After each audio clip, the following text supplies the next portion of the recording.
All right, We Move Podcast, episode 2. Evan Umstead, John Whitley. Ian's preparing big game against Gonzaga tonight. Jaden playing Monmouth tonight at 9 o'clock. So make sure you guys check those games out. They'll be on TV. Big game for the Powers, the football Powers. Big weekend. John, how you doing, man? You wanna go ahead and say what's up to the people? I'm wonderful. I'm happy to be back on the pod with you, my boy.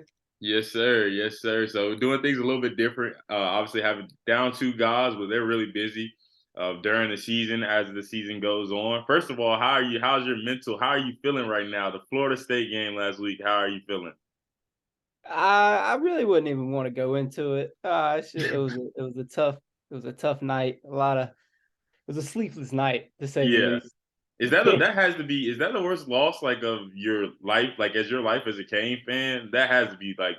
I don't remember one. Even when they had Jameis, I don't remember one being that bad. Oh yeah, as far as score margin for Hmm. sure. Yeah. And then coupling with the fact that they had like 60 recruits there, sold out crowd on national television, kind of Yeah. it was front and center. Yeah. Yeah, no, 100%. But like you said, I think you said in the chat, a lot of those guys want to be a part of the solution. So that's good. I mean, it's Miami. It's still a brand name, still a beautiful place to live. So hopefully they can go off that. We're gonna move into some of these topics. We got a little short one today, 30 minutes, Friday, busy weekend. Shout out to my guys, Adam Smith, Josh Smith. They're coming up to Columbus for the weekend. Buckeye game day. John, what's your plans? You got any plans for the weekend before we get started on these topics?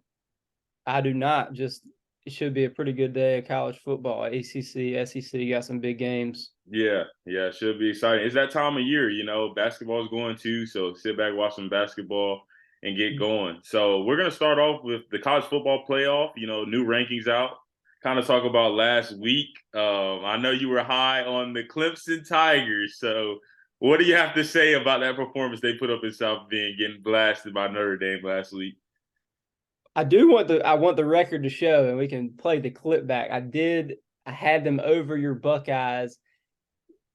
For the rankings, they are up to that point in the season. Obviously, with them losing and other teams winning, they get Yeah. passed. I do want that to be shown for the record, but no, they got absolutely destroyed.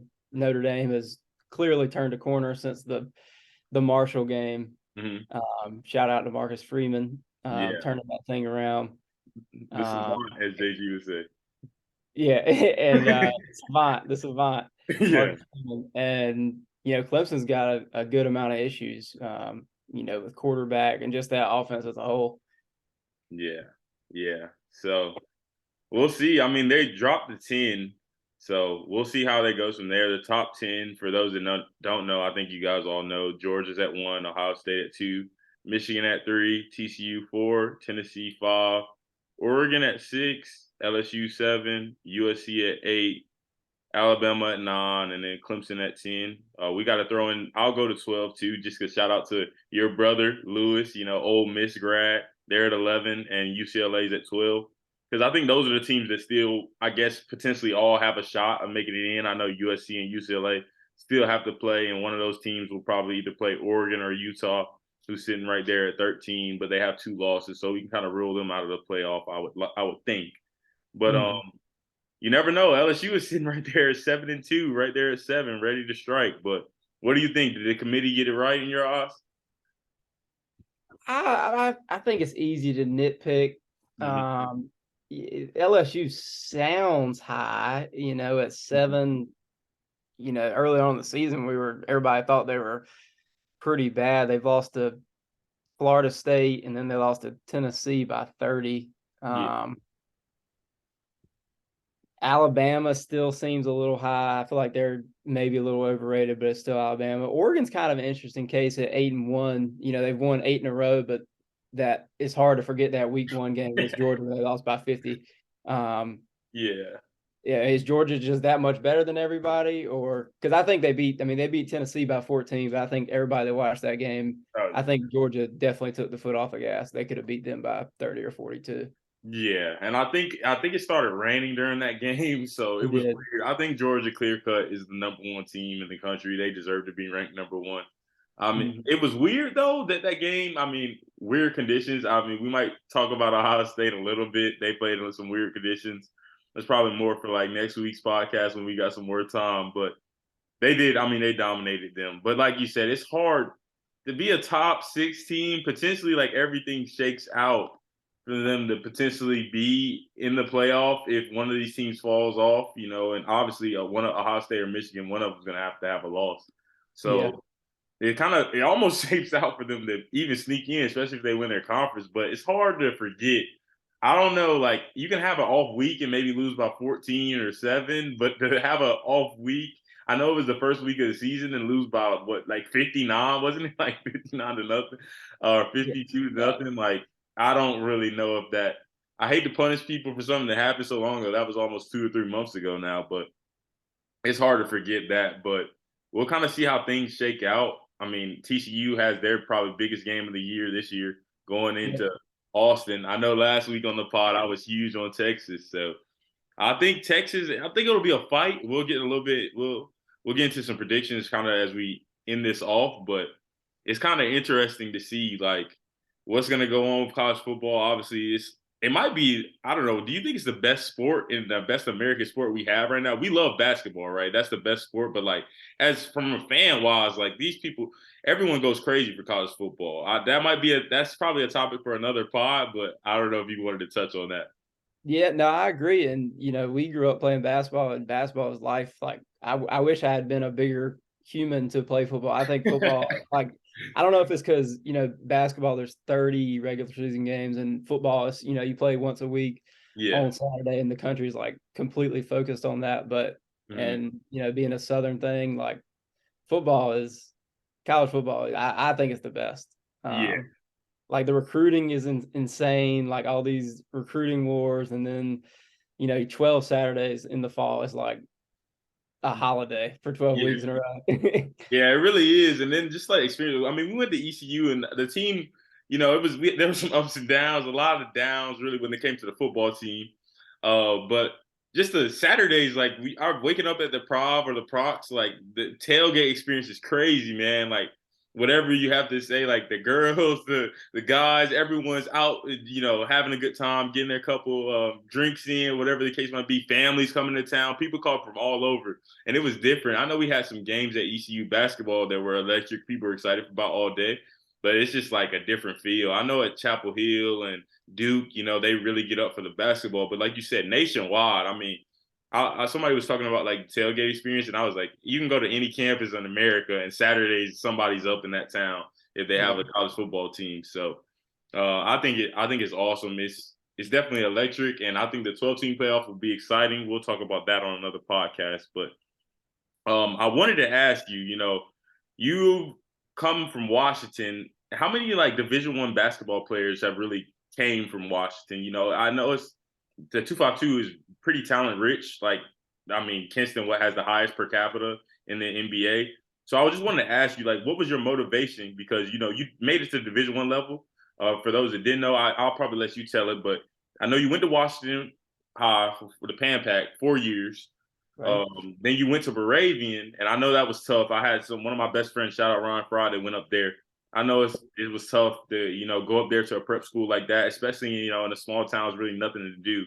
And then kind of what's your motivation? Now you kind of moved into your business career, and then also you coach. So really, what's your motivation? Because I think you're a voice for the 2-5. You always represent the 2-5. We talked about it last week with your full total support with Holton. But like, what's your Oh, for motivation? Heisman. Yeah. Hey, we'll talk a little bit more. We're gonna preview that game after this, so we'll talk about that. And then I just wanted to kind of see like, hey, what's your motivation if you want to talk to the pod? That's a good question. I guess being from a small town, you kind of start with a chip on your shoulder. As being a under recruited area. So you definitely had that chip on your shoulder to try and make it out. I don't know. I've loved sports since I was young. A lot of people probably don't know. My first sport was table tennis, ping pong, and I played competitively. All American. I've seen the newspaper clips. We have to get the newspaper clips, send a picture, man, so we can put it on the IG page, man. The Yeah, newspaper. This man is a legend. Don't. But yeah, I went to Las Vegas for ping pong, Atlanta, all different types of tournaments. But then I fell in love with basketball. But sports was, always like my life. So anything. I think just as a competitor, anything you put your name on, you want to be the best. And that started for me. I was 10 years old, waking up before school, going to shoot basketball. It was you couldn't sleep at night without thinking about it. It was just everything. And now just as a motivation, I've learned now that after going through college and seeing all different types of people, that the game is so much more than the game. And what I mean by that is just like it can be such a tool for young men, whether they're in a bad situation at home. It can be a financial tool for people. Basketball's a multi-billion dollar business, and people can make a name for themselves financially. But it just brings people together, whether it's your race, your religion, whatever our differences are, like politically different. Like you can be in a football stadium and everybody could be cut right down the middle politically, but in that moment, if you're cheering for East Carolina or Ohio State or whoever it may be, like none of it matters, because you're cheering on your team. So now, being back from where I'm from, being able to use hopefully whatever influence I have on the next generation is kind of my motivation now. Yeah, no, 100%. I was thinking, I think about it all the time when I go to sports games. I mean, one of those things, for those that don't know, I know and anybody that follows me on social media or is a friend of mine know that I like just love all sports and I love going to sporting events. I've been to the Memorial Columbus Blue Jackets games. I haven't been to a soccer game yet. College football, college basketball, college hockey, anything. Honestly, I love sports, and I'm sometimes I just look around like, man, like all of us come from different backgrounds. We're raised differently. We have some similarities, but like our political views might be different. Our spiritual views might be different. But like on this one moment for this 3 hours, really for this whole day, we're rooting for Ohio State. We're rooting for Miami. And like it's like you feel like a family. Like you feel like, hey, we're all together. When we leave the stadium, we might be totally split, like you said, like on everything else. But when it comes down to it, like I mean, we're here. Like, we're a family. I think that's the most, awesome thing about sports is how it brings people together. I have a lot of friends like that I have made that I might not have made throughout sports. I mean, we come from two different areas. I'm from the Charlotte and Raleigh area. That's where I grew up, and you're from, the Washington um, town. So basketball really brought us together. I know our freshman year at ECU, we didn't communicate that much. I know you were on the team, and at the time I was still a manager, so we just didn't communicate. You were kind of just doing your thing, and I was doing mine. I really didn't have too many friends, and then after that, we kind of just became bonded and became close together. But not only you, but all of your friends. Shout out to William Tate, my guy, William Tate, Chris Akers, Clakers, the guy, all the guys, Neil, all those guys from Washington, Simon, all those guys, I might not have met them if it wasn't for basketball. So that little small, it seems small, it's a sport, but just meeting those guys, it's been awesome. And I think that's awesome. What you're doing is going to be great for the next generation because I know growing up in Cary, because Washington and Cary are both smaller towns, right? But it's different. But in Cary, we didn't have anybody like it's Raleigh's a big area, but a lot of those guys, John Wall and all those guys, they came up a little bit later. Like John Wall was, a star when I was like 12 or 13, still Right. almost in high school. So those guys came later. Like John Wall, I remember Braxton Berrios, who played for Miami in football. Like those guys were like, yeah, like those guys. I remember watching Braxton like in high school at Leesville Road. Like he was awesome. He was amazing quarterback. His brother Austin Berrios was really good. Like, and that was like rare in Cary. And nobody really came back. Like nobody was really like. I remember we had I'm blanking on his last name, but Anthony. He played for Cary, and he was like amazing. I was like, man, this guy's like he was like LeBron James. Like that's when I was watching him, and he ended up going to Fayetteville State. And there's nothing wrong with our HBCUs, nothing like that. But it wasn't. He didn't end up coming back, or we weren't really like he wasn't coaching us, or like maybe just because I didn't have that personal relationship with him. But I never really saw him. So for me, I remember my dad sat me down and showed me John Wall highlights when I was young, and I didn't even know anybody from my small town. I was just thinking about being the best in my town and having fun out there and being good at every sport I can play. But I remember my dad sitting me down, and John Wall, he was on D1 Athletics, and watching him, he was like, "Hey, like this is John Wall. Watch this." And then he was like, "Hey, this is like, he's from here. Like he's from where I'm from," and it kind of showed me that, okay, this is attainable. And I think that's what you're doing for those kids, whether you know it or not. You're showing them and helping them, like, hey, I might just be helping them, give them something to do or help them stay in better shape for football season or baseball, whatever sport, track. Or like, hey, this kid might actually be able to do something with this game, get a scholarship, help his family, pay for school or not have to pay for school at all. Or, hey, this might just be a segue for this kid to meet another kid that gets him into another walk of life. So just doing that stuff, man, I have to salute you on that 100%.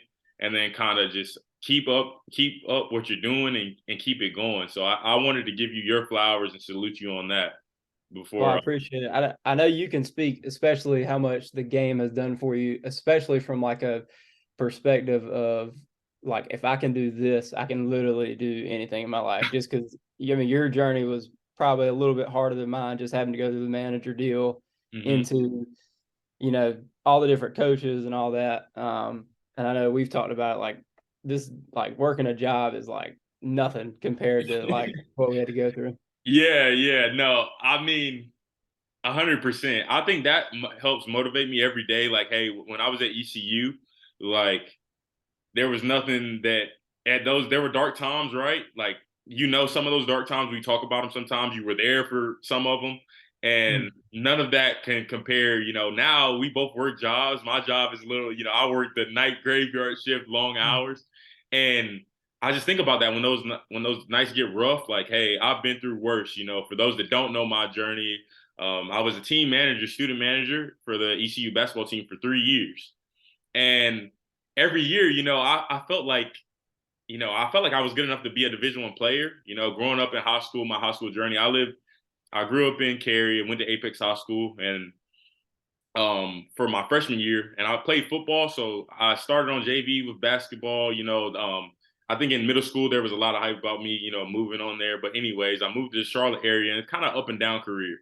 I never really for me, I feel like the confidence to like put a complete game together, to put a complete season together when I was at Huff, and even when I was at Northside, I started to put it together. Ended up getting pneumonia. Hey, whatever. Didn't really want to do the JUCO route. Didn't really know. I didn't want to go to a prep school because I didn't want to go to those schools and then something happen or not be a legit school, stuff flame out, and I just still have to just go to college. So I figured I could walk on. So I remember going into Kyle Robinson's office, like when I think it was like my first day at ECU. Like as soon as I touched down on campus, I met GD and KB. They like came and helped me move in. Kentrell Barkley, for those that don't know who I'm talking about, he played at ECU with John, and I've known him since I was like 7 or 8 years old, really young, probably, yeah, really young. He used to spend the night. We played on the same basketball team. My dad coached us. But anyways, kind of to make a long story short, my freshman year, I don't know if you remember this. My freshman year, me, Sean Williams, and Jeremy would all play King of the Court. And sometimes, our scout team we were pretty feisty. I think I'm a pretty feisty competitor.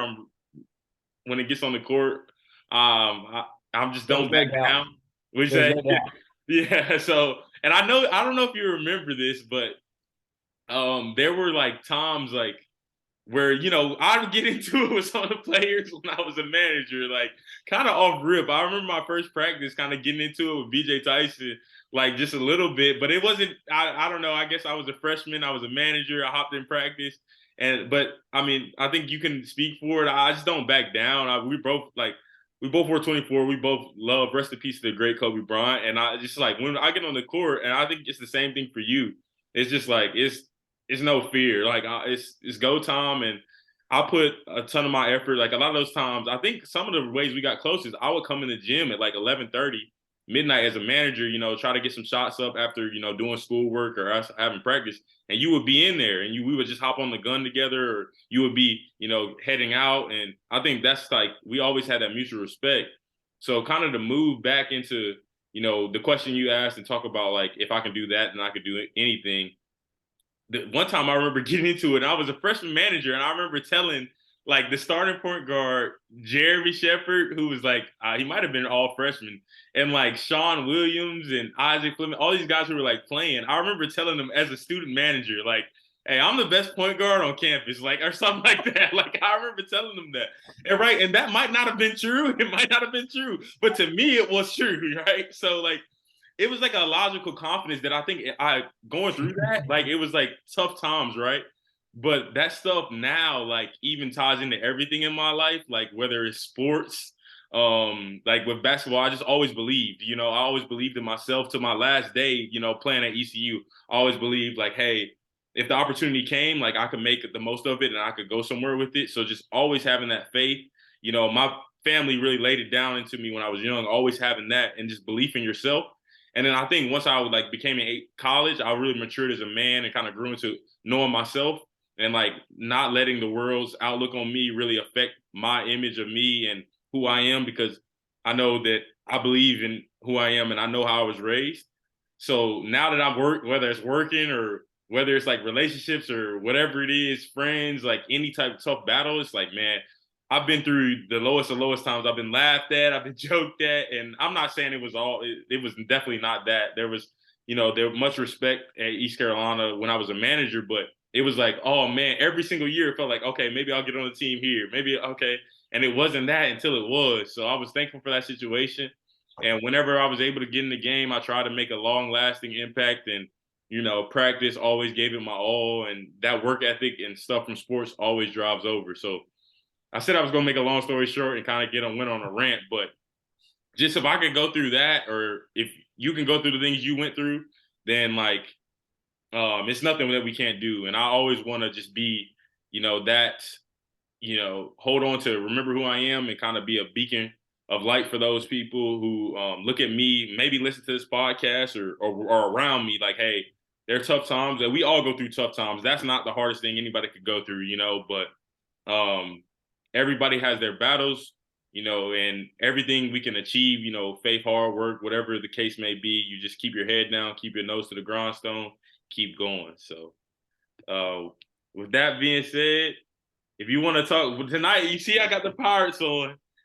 I'm in Columbus. I wish I could come Josh and Adam or coming in tonight. So I wish I could talk about I wish I could go down there and to Cincinnati and watch the Pirates play, but the Pirates are in town with a shot to move into that right standing for the conference championship, that right standing. And, we would know better than anybody. In our time at ECU, well, our freshman year, I think we beat the brakes off of Cincinnati. They were like halfway good and we were really bad. And Gardner Minshew just threw a party on them like our last game at the Fig. But like, how do you feel about that? If you want to take off, you can go ahead and lead us. About the game in general? Yeah, the game in general, and then just like our history versus Cincinnati. They've been like the big bullies on the block, and Absolutely. now we got a shot that we're looking right at them. Absolutely. Well, one thing we kind of skipped over last pod because we got into Holton a lot was we skipped over Mike Houston. And honestly, just for East Carolina to be relevant on November 11th in the conference standing race after the years we had, and him being 3.5 years into his regime, to have East Carolina competitive at 6-3, and if they went out, probably playing in that conference championship, depending on a couple of other things, right. It's pretty remarkable. Yeah, Friday night game at Cincinnati. Cincinnati's won 31 in a row at home, so they're definitely. I think Cincinnati's 4.5-point favorites. It opened at 7. So yeah. People like the Pirates. It's just exciting. I mean, this is the biggest game of the era so far. I feel like, if they keep winning, every game will probably keep topping that. But I definitely think they have a chance. Just watching a little bit of Cincinnati this year, they don't have, Ritter, who's kind of that scary playmaker. The quarterback Bryant's kind of, game manager probably at best. Yeah. With our defense and our skill positions, if Holton plays well, I think they absolutely can win this game. 100%. Yeah, I think they can absolutely win this game, and I'm picking them to win this game because there were some things. I listened to a Cincinnati podcast this morning, and they were talking about the Bearcats weak link of their team right now is their corners. And they played Navy last week and gave up 84 yards on 4 receptions. The Navy receivers and the Navy passing attack is nothing like the East Carolina's passing attack. So I don't know if they can get that shored up in a short week too. I don't think they can get it shored up. And like you said on Ben Bryant, Ritter had like 300-yard passing games against East Carolina in his career. So every single time he played the Powers, he's just like he just sends some of his Atlanta Falcons check to Scotty Moe and some of those East Carolina defenses from the past years. But this is not that. This is a new team, and Ben Bryant is not Desmond Ritter at all. I mean, at all. Like you said, game manager at best.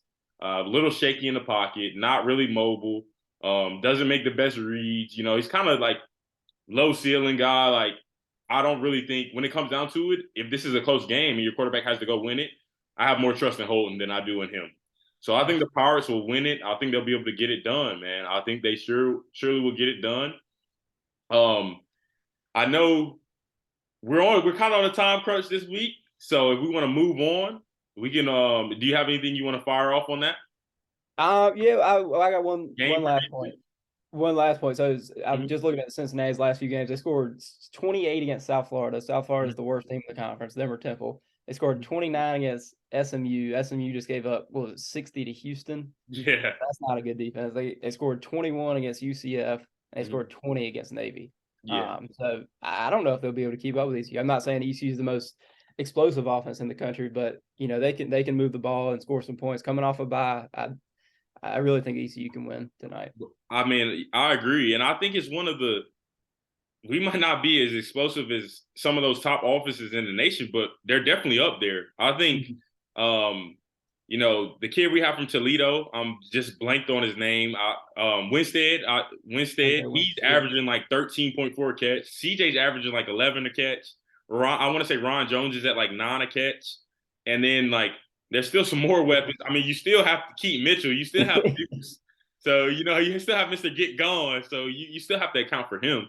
So I think that's for sure. They're going to have to keep up with the Pirates, and I don't really think they can. I don't think their quarterback is capable. They have this kid behind them, Evan Prater, who was like the highest recruit in Cincinnati history. He's from Wyoming, Ohio, who's right near Cincinnati. And the kid, the fans are obviously screaming for him because he's from there and he has high upside potentially from his recruiting ranking. I think he's been there 2 or 3 years. So I think he's a redshirt sophomore or redshirt freshman. And I mean, he didn't beat him out. I think Luke Fickell's had a lot of success. Like you said, 31 straight home games. He's had a lot of success. So I think he knows what he's doing. So I don't think we'll see the Predator kid. He's been riding with Ben Bryant a lot. He likes him. So we'll see. But do you have a score prediction? I'll go 31-24. No, actually, I'm sorry. That would include a field goal for ECU. I'm going to go 28-24 East Carolina. He hit a game winner. He did. All right, 31-24. All right. I'm apologizing. Yeah. We don't have Daffer anymore, but the new guy, he's definitely been nailing some kicks. So I agree, though. I'm going to actually go 28-17. I think it'll be close for a little bit. Honestly, scratch that. I'm going to go 35-24 because I think the Pirates will definitely score over 30. Cincinnati's had some problems getting off the field on third down, which is really bad for a defense. At the beginning of the year, I think we talked about them a little bit in the group chat, and I said they could be had. Their defense just looks amazing. So now if their defense is slipping up a little bit and their offense is still, like you said, they're pretty mediocre offense, honestly. They have the talent. Tyler Scott's a fantastic receiver. They have some receivers from who were with Ritter that really hurt ECU. I think Trey Tucker is really good. But the problem is you have to have a quarterback to get them the ball, and I don't really know if they do, especially for ECU's defense. This is a real defense. This is a real defense. These guys are going at it. They're getting after it. They're swarming around. And like you said, I'll give Mike Houston his flowers because the defense, one of the main problems with Scotty Moe regime is that the defense just couldn't stop anybody at all, man. I remember Cam Phillips running the same route for Virginia Tech 6 times in a row. The other Virginia Tech receivers just stopped running routes, and it was horrible, man. So this defense is for real. Mike Houston has this train rolling. Obviously, we want to finish out this year strong. The American can be had. Obviously that Navy loss hurt, sitting at 5-2 or 3-2 in the conference. but you have SMU sitting at 3-2, and then who still has to play Memphis, and then they have to play Tulane. So hopefully one of those they'll be able to get them. But if you win this game, you knock Cincinnati back to 4-2, and you have the tiebreaker over them. And then you have Houston sitting at 3-2 too, but that's the last game at the FIC. Then you have, Tulane's 5-0, so you don't really see them unless they have a major collapse. And UCF plays Tulane this week, and UCF sitting at 4-1, and we have the tiebreaker over UCF. So you win out, and Tulane wins this weekend, then the Pirates are in the conference championship, which is like you said, that's something. Even 5 months ago, it'd be like, well, like, I don't know. We'll see. SMU's supposed to be really good. Houston's supposed to be good. We'll see what they can do. But also, just to send Cincinnati to the Big 12 with AL after they've been just beating us upside the head for these past few years, that would be big time. That would be big time. So hopefully the Pirates can do that, man.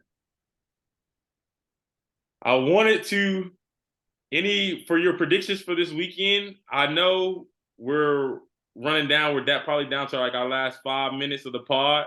If you want to run through some college football predictions, do you have any that come off the top of your head, or do you want me to run through some of these big games that we can kind of go from there? Either way. Yeah, that works. That's fine. All right. Well, how about we run through some of these games? We'll start with your favorite team in the country, the North Carolina Tar Heels, the team you love to root against most. They go on the road to Wake. Wake is -4. So what do you think about that? It's kind of weird because, 2 weeks ago, they were both one-loss Power 5 teams, and, Wake was probably already done in the Atlantic anyway, with Clemson being undefeated. But golly, the last 2 weeks, they've gotten killed by Louisville and beat by State. Sam Hartman looks awful out of nowhere. Right. He was one of the hotter quarterbacks in the country. Yeah, he was. But now I think Drake May's definitely got the ACC player on lock, unless roles reverse and May has a bad game, which he hadn't his entire career, and Hartman just explodes. That'll be a good game. I still lean Wake just because their defense is somewhat average and Carolina's is still pretty horrible, but it's definitely hard to pick against Drake May because he just does it every week. Right. Yeah, no, 100%. So you going Carolina? No, I'm going Wake. I'm never picking the Tar Heels. Yeah, I'm going to go Carolina, and reluctantly, unfortunately, just because, like, Sam Hartman, like you say, he's looked bad the past 2 weeks, but he's still a really good quarterback. And my only problem is not that Drake will have a bad game, but the margin of error at Carolina is so small for that offense because their defense is so bad. They are so bad that, like, I'm worried that they can come out, Carolina can score first drive, Wake can score, and then that 1 or 2 drives, like I said last week, the 1 or 2 drives that Virginia doesn't score, the 1 or 2 drives that Carolina doesn't score, convert, that Wake does, because, like, they were in a shootout with Clemson. So I think Clemson's defense is better than Carolina. I know they had a bad week last week and they got destroyed, but I think Clemson's defense is better than Carolina. So if Sam can kind of revitalize and turn back into what he's been for the past, like, 1.5 years, I think it could be dangerous, but, like, Drake's my guy. I picked Carolina to win the Coastal. I don't think this really will have too much impact with the Coastal. I think they have a 2-game lead. So, I think I'm going Carolina. Saturday at 7:00 on Fox, you got Washington and Oregon. Do you have a pick on that one? It's at Oregon in Austin Stadium night. Well, I guess it might not be a night game. It'll be like 4:00 their time. So, I like what's the dude from Indiana that transferred to Washington, the quarterback. Penix. Yeah, I do like him, but I don't know. Oregon's rolling. I like him at home. Yeah, I like Oregon. They're -10. I think Washington will be able to cover. I think it'll be a close game.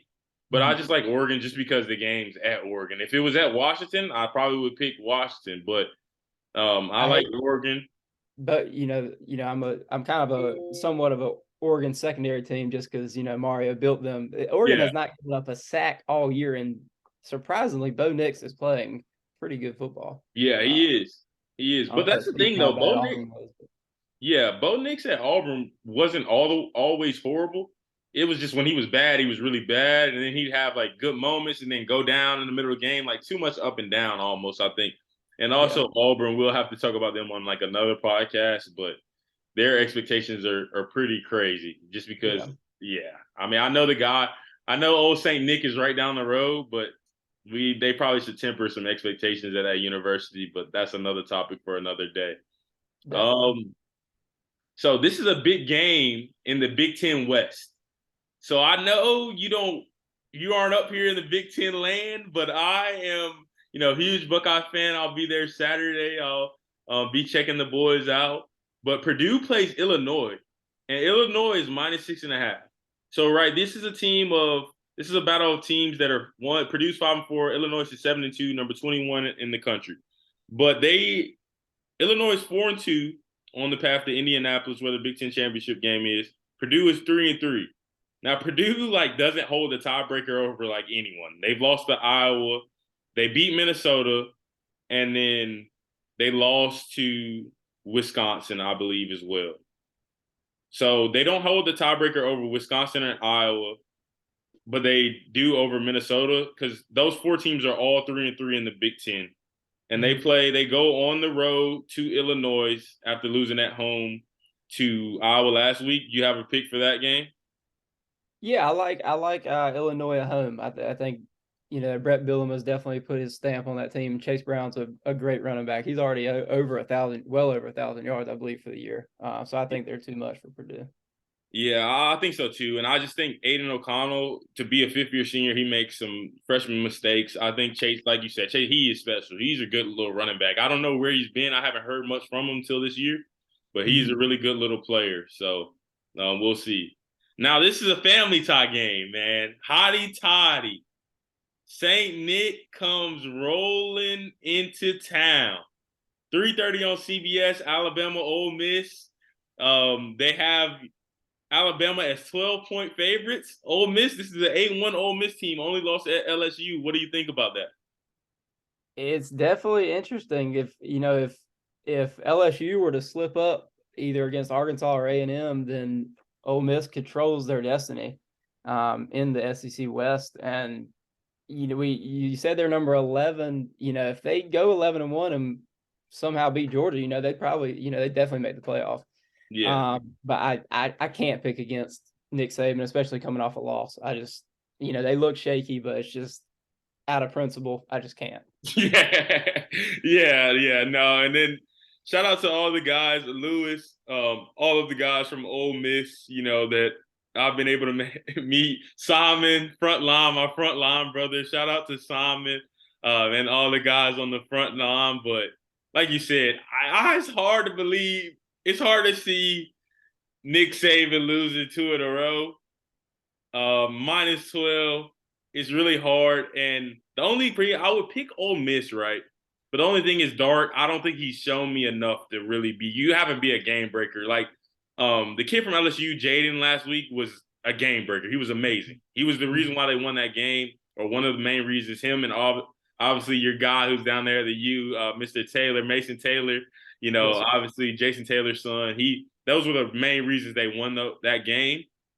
So I have to just ride with Bryce Young and Alabama. I don't think seeing them drop 3 games before the Iron Bowl, that would be something I haven't seen in a while. So Yeah, definitely.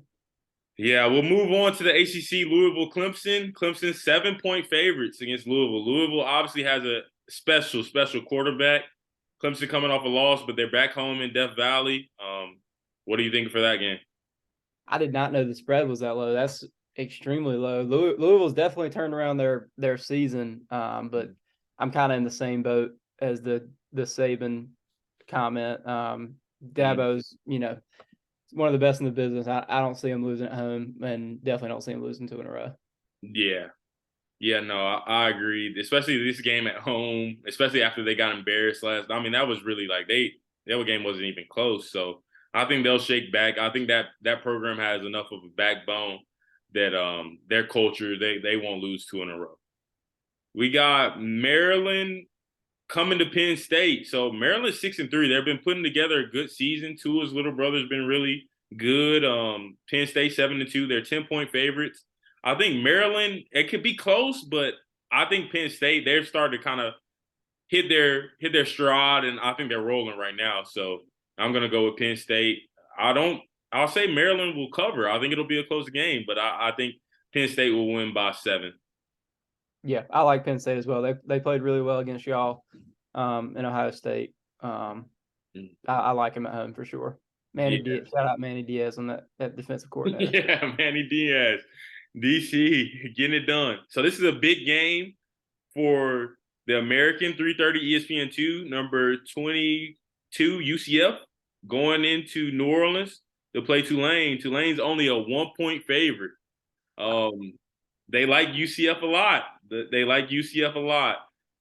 They beat Memphis by 7 last Saturday. They didn't have John Rice Plumlee, but Mikey Keene stepped in and played well, threw for 219, 3 touchdowns, 1 interception. Isaiah Bowser, Harvey, they ran hard.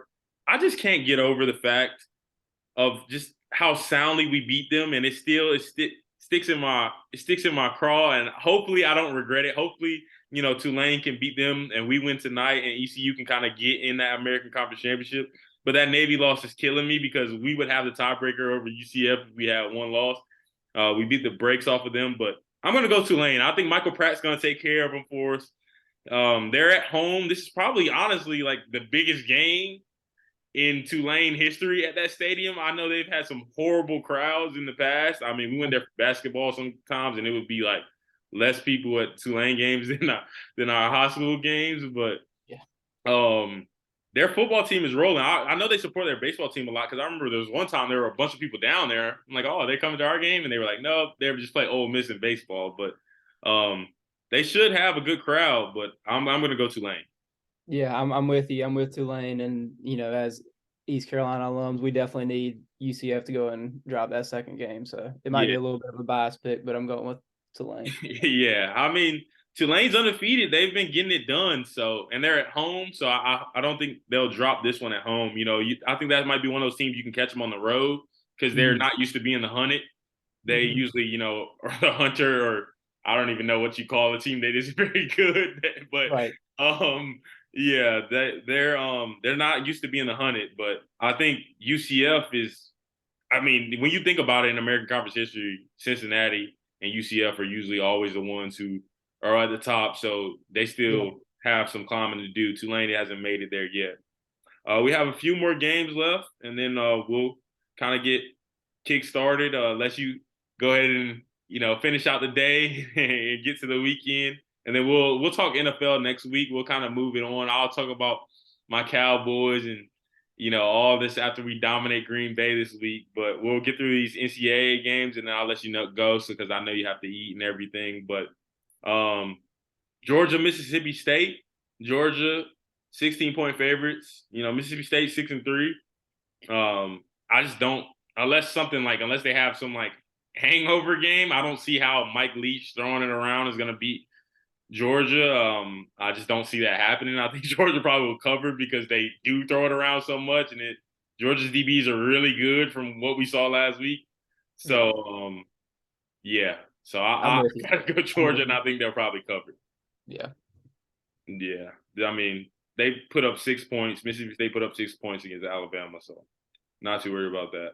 Kansas State and Baylor. K-State coming off the loss to Texas, still ranked though, still hanging in there ranked. They play Baylor. Go on the road to Baylor, 7 o'clock. Baylor 2.5-point favorites. I know I've been picking against K-State, but I think they'll actually get it done this week. Like I said, in some of these games, it comes down to the quarterback. And I like Shapen.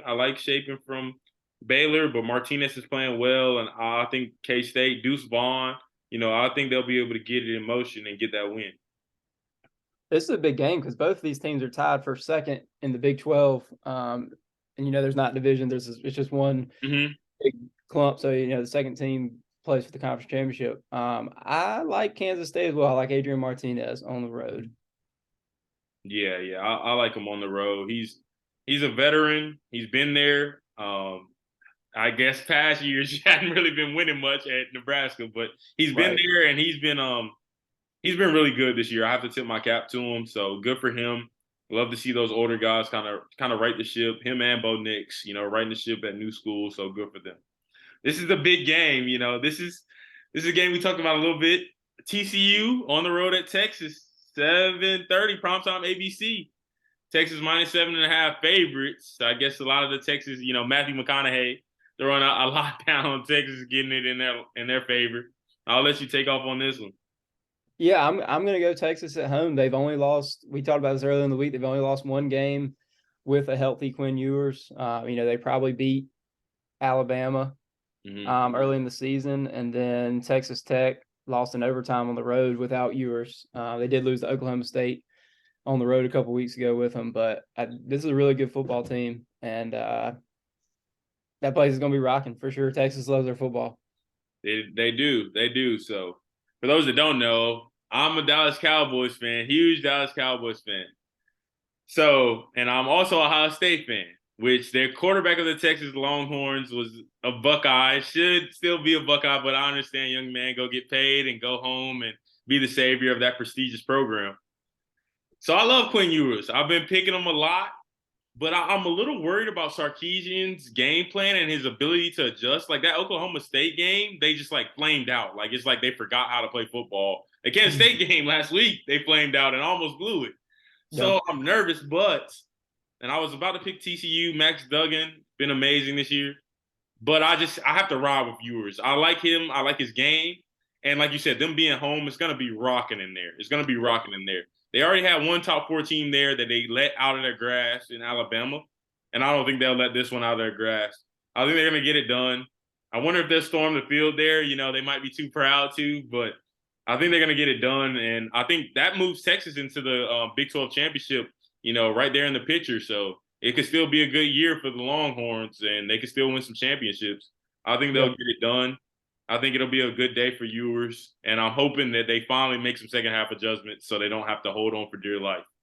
So, kind of 2 more games to kind of cap everything off. We got Florida State. You're going on the road to Syracuse. Florida State is -7, 8 o'clock ACC Network primetime slot.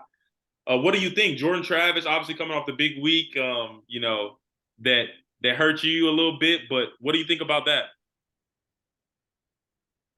I don't know. For the podcast, do I have to lose my bias? I don't know. Syracuse is kind of faded, and Schrader being hurt. I tell you what, Florida State's got a good team. You got to give credit where it's due. Jordan Travis is a lot better quarterback. They got weapons on the outside, and Johnny Wilson, a really good defense. I like Florida State.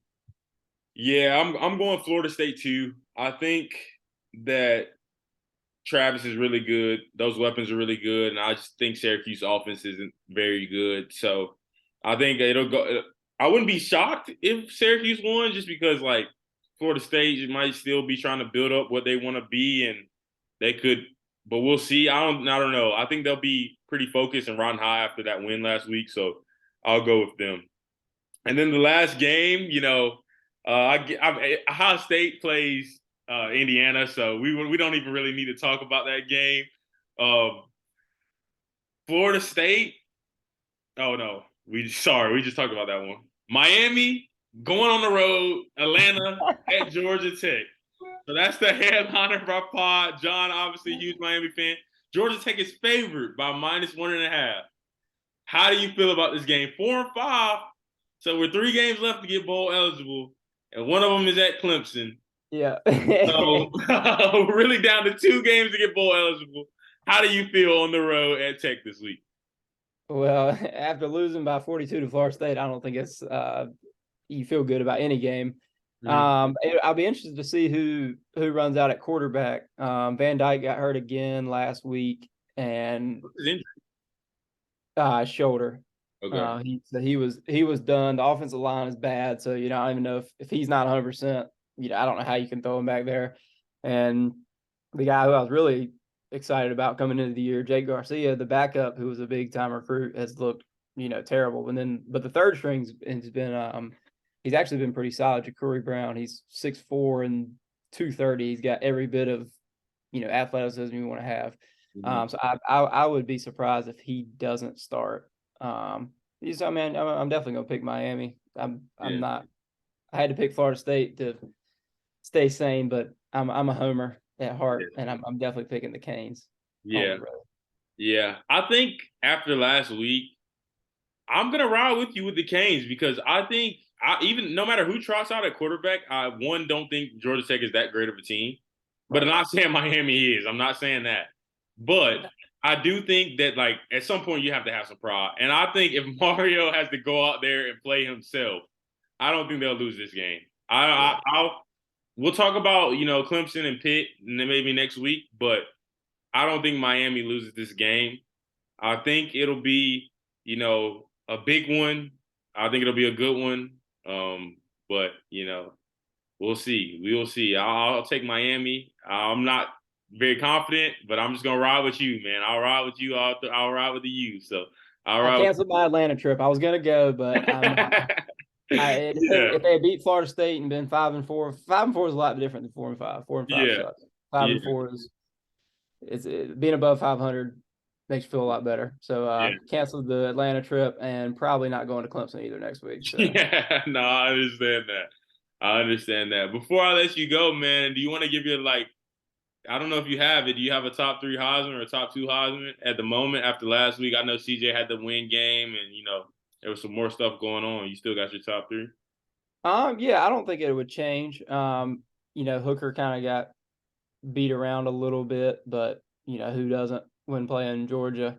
Yeah, So yeah, I'm still gonna stay with Hooker, Stroud. I mean, he might not play well, but he's the quarterback of the 9-0 number 2 team in the country. And then Drake May, yeah. Drake May third. So I got a little bit of shift in mine. I'm gonna go Max Duggan from TCU. As long as they're undefeated, he's really been carrying that team. So I'm gonna go with him one, and then I'll go with Stroud. Or I love Stroud, so I'm actually gonna I'm riding with Stroud at 2, and then for me still I'm gonna go with Ty with Corum and Drake May at 3. So I'll go with Ty with them. They're both kind of been playing pretty well. Corum had another good game last Saturday, so I'm gonna go with Corum and Drake May at 3. So, but all right, my brother, have a good weekend. Yes, Have a sir. good Appreciate you, weekend. brother. Love you Yes, now. sir, man. Love you too, man. Episode 2 of the pod complete. Not as long as the first one, but we'll be back. We might come back Sunday, maybe even talk some NFL football, and then we'll kind of roll from there. But Jaden, Ian out. You got anything to say about to them tonight? Ian playing Gonzaga, so that's a big game on the boat. So that'll be interesting. Jaden, obviously, a little bit of a rough start, but we know Jaden. He'll always bounce back. The team won. That's all he cares about. So we know that he's gonna bounce back tonight against Mama. So not too really worried about that game. Ian, big game. Go beat Gonzaga. We'll talk about Gonzaga on the next pod. Go beat him, man. Go beat Mark Few. That you got anything for him? Yeah, just good luck to y'all boys. Starting their last college basketball season. It's a special time. Soak every second in. I mean, Yeah. Ian especially, this weekend playing in the Armed Forces Classic. Very, very cool. I mean, it's the pinnacle game tonight. Against 2 big national brands. Very, very awesome. No, 100%, man. I wanted to say one last thing too is happy Veterans Day to all those veterans out there. If we have any veterans that end up listening to this pod, thank you guys for your service. It's much appreciated. I know I have family members, my uncle Benny, my cousin Antoine, my uncle Daryl. So like, I know they served, and we appreciate them serving. Appreciate everything they do for us. We're the real heroes of America, really brave. Put their life on the line for the country. So we appreciate them. Absolutely. Very thankful. Yeah, no, for sure. Everyone have a good weekend. We Move Podcast episode 2. We're gonna try to get, got a special guest coming next week. I'll let you guys know. Follow the Instagram, We Move Pod, the Twitter, the We Move Pod. So we're everywhere. Still working to get it up on Apple. Busy times, but we still got to get you guys some content. Thank you for everyone who's listening. John, love you, my brother. Have a good weekend. Be safe, man. All right. Love you, my brother. All right, All right, easy. man. Be safe, See you. man. All right.